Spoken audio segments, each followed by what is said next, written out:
Good afternoon, everyone. Today, the Pulitzer Prizes begin their second century of honoring the country's best work in journalism and arts and letters.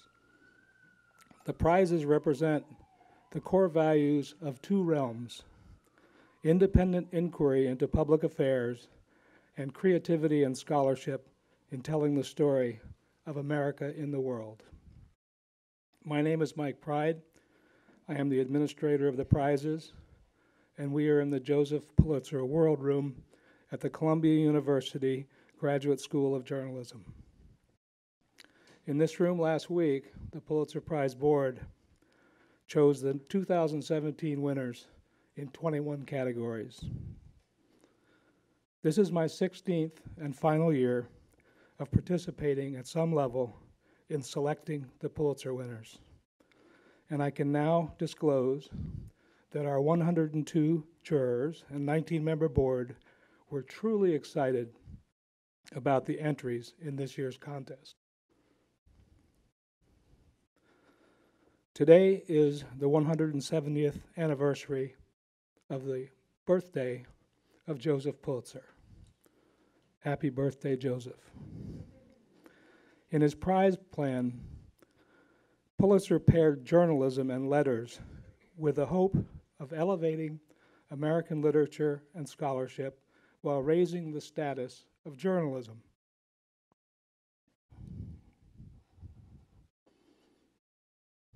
Never has the genius and endurance of this idea been more apparent.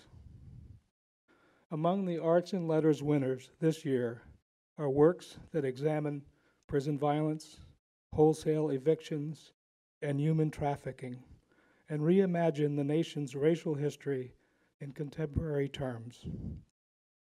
The journalism winners include reporting that challenges powerful politicians and institutions and exposes systematic abuse of people with little hope of defending themselves.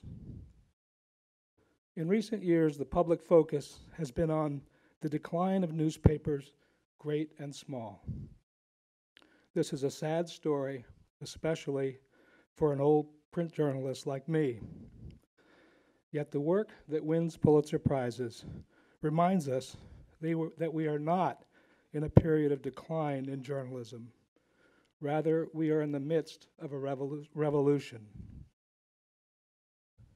The digital age has given today's journalists tools and resources their predecessors scarcely dreamed of. It has made the world smaller and thus more accessible, enabling partnerships that extend the reach of accountability journalism. It has given journalists the ability to enhance the power of their storytelling through the immediacy of voice, video, and animation. Data journalism has strengthened the foundation of the quest for truth. Recognizing that we are in the midst of a revolution means we don't know the outcome. There will be setbacks and obstacles. Because journalists deliver uncomfortable truths, they will always be easy targets for criticism. But you only have to pause to consider societies where journalism is suppressed to realize that even with its flaws, a vigorous free press remains a cornerstone of democracy. It is truly an ally of the American people. In all their fields, the journalists and practitioners of arts and letters we honor here today have met the test of excellence. Now it is my privilege to announce the members of the 101st class of Pulitzer Prize winners. First, in journalism. For uncovering official abuse of eviction rules that ousted hundreds of mostly poor minorities from their homes, the Pulitzer Prize Gold Medal for Public Service goes to the New York Daily News and ProPublica. For coverage of the fatal ghost ship fire in Oakland, California, the Pulitzer Prize for breaking news reporting goes to the staff of the East Bay Times. For exposing the unchecked flow of opioids into depressed West Virginia counties, the Pulitzer Prize for Investigative Reporting goes to Eric Ayre of the Charleston Gazette-Mail. For the Panama Papers, reporting that explored the hidden infrastructure and global scale of offshore tax havens, the Pulitzer Prize in Explanatory Reporting goes to the International Consortium of Investigative Journalists, McClatchy, and the Miami Herald. For reporting on the cruel treatment of sexual assault victims at Brigham Young University, the Pulitzer for Local Reporting goes to the Salt Lake Tribune staff. For campaign reporting that cast doubt on Donald Trump's assertions of generosity toward charities, the Pulitzer Prize in National Reporting goes to David A. Fahrenthold of the Washington Post.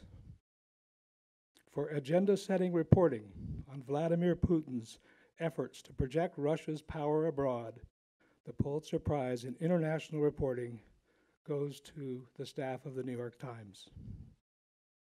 For a compelling portrait of a Marine's post-war descent into violence, the Pulitzer Prize in Feature Writing goes to C.J. Chivers of the New York Times. For rising to the moment during one of the nation's most divisive political campaigns, the Pulitzer Prize in Commentary goes to Peggy Noonan of the Wall Street Journal. For reviews that put stage drama within a real-world cultural context, the Pulitzer in Criticism goes to Hilton Alls of the New Yorker. For editorials that challenged powerful corporate agricultural interests in Iowa, the Pulitzer Prize for Editorial Writing goes to Art Cullen of the Storm Lake Times. For delivering sharp points of view through artistry, wit, and biting prose, the Editorial Cartooning Prize goes to Jim Morin of the Miami Herald. For images in the New York Times from the Philippines showing the disregard for human life in the government assault on drug dealers and users, the Breaking News Photography Prize goes to freelancer Daniel Barahulak. For a portrayal of a 10-year-old boy and his mother striving to put the boy's life back together after a shooting, the Pulitzer Prize in Feature Photography goes to E. Jason Wamsgans of the Chicago Tribune.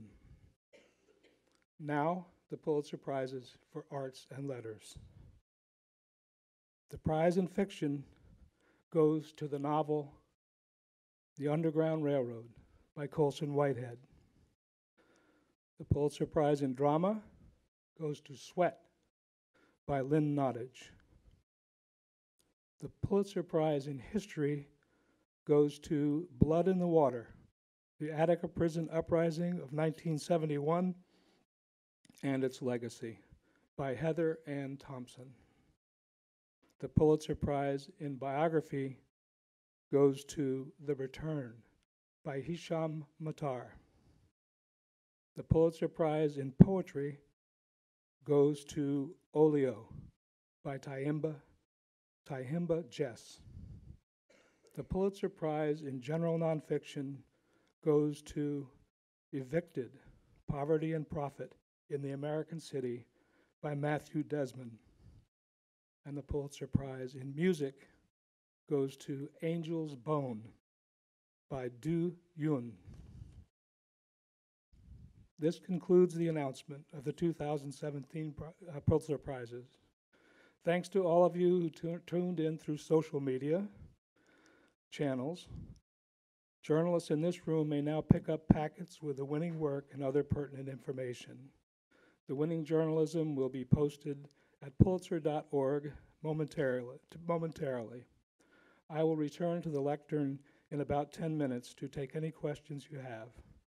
Thank you all very much, and good afternoon.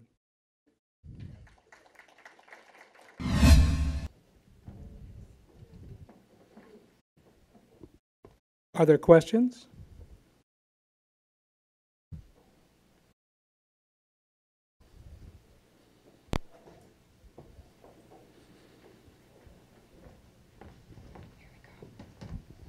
Hi, my name is Satoshi Ukai from the Asahi Shimbun Japanese newspaper.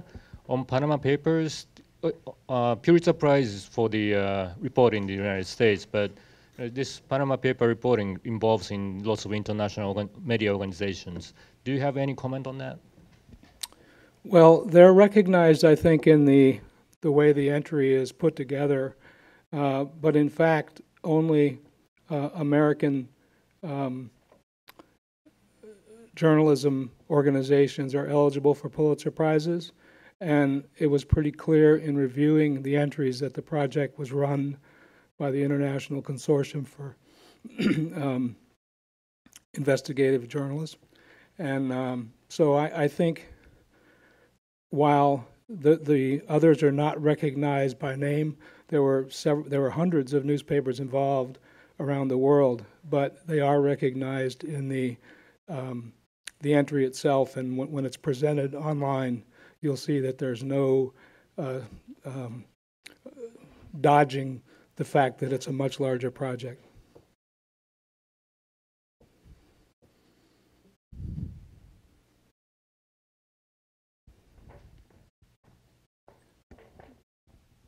Hi. Yes. Hi, Angela with Reuters. In the past year, with with much of the attention being on fake news and political news, can you just talk a little bit about the importance of critical journalism in this where we are right now? Well, I think it's more important than ever. I mean, I don't think a great deal has changed. I believe that this kind of journalism continues to be very strong, and I think in many ways it's getting stronger and more prevalent. A lot more tools, as I said in my opening remarks, that journalists use today to get to the bottom of things. And so one of the things I have loved about the Pulitzers is that they do highlight the best of this work each year. And so I think I don't think it's a real anomaly, but I think times have changed. And I hope that people will recognize that an informed citizenry really depends on this kind of journalism.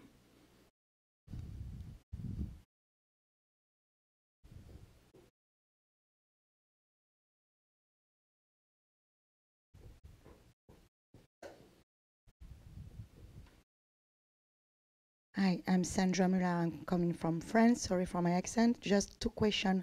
I know you try to make a lot of category, like general non-fiction, drama, music, I think so. And I wanted to know if you would like to add another category, maybe, because everybody speak about fake news. Maybe the best newspaper with less fake news, because everybody has a trouble and issue like this. And my other question is about diversity. When I was to the last ceremony, I thought there was just one black people and just white Vietnam. Somebody come from Vietnam. Do you know? I don't know the percentage of journalists who comes from foreign country. We are here in America, in New York City, with 50% of with 50% of immigrant people. And I was wondering, there was some trouble with Oscar because the prize was discerned to white people. So I wanted to know if there can be an evolution. And the third question is that can you just hang on a second? Let me answer those. I don't remember the first one already. So, okay. But the second one about diversity, I mean, I would point out that we have 7 Arts and Letters prizes, and there are 3 African Americans in that group. There is a Libyan American, there is a Chinese American. So out of 7, there is a great deal of diversity in that group. I think our board is diverse, and our board also makes a real effort to be very inclusive. I don't think it puts its thumb on the scale for any work, but I think that it chooses the best and is open-minded about that question. What was the first question? The first question, it was about the Fake evolution of the prize. There is a lot music, and I remember on general nonfiction, maybe a new prize or new category. Fake news, is that what that was the question about? It's really a tendency, or you know. It's I don't know what the category would be. I don't know. I don't think fake news really works into our plan of award. Yeah, absolutely. Thank you for the answer.